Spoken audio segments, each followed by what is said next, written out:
Inhibition of succinic dehydrogenase enzyme by malonate is a classical example of option A, competitive inhibition.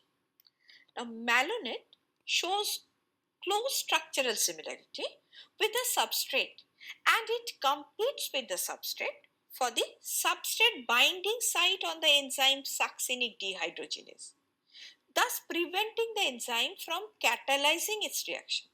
So, this is a classic example of competitive inhibition. Hence, this is the correct option. Option B, enzyme activation. This is incorrect because malonate inhibits the enzyme, does not activate it.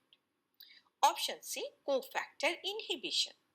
Now, cofactors are non-protein components which are required for enzyme activity, but malonate does not act by interfering with cofactors, but it rather competes for the active site. Hence, this is incorrect option. Option D, feedback inhibition. Now, feedback inhibition involves end products of a metabolic pathway inhibiting the enzymes earlier in the same pathway. But malonate is not a product of succinate reaction pathway.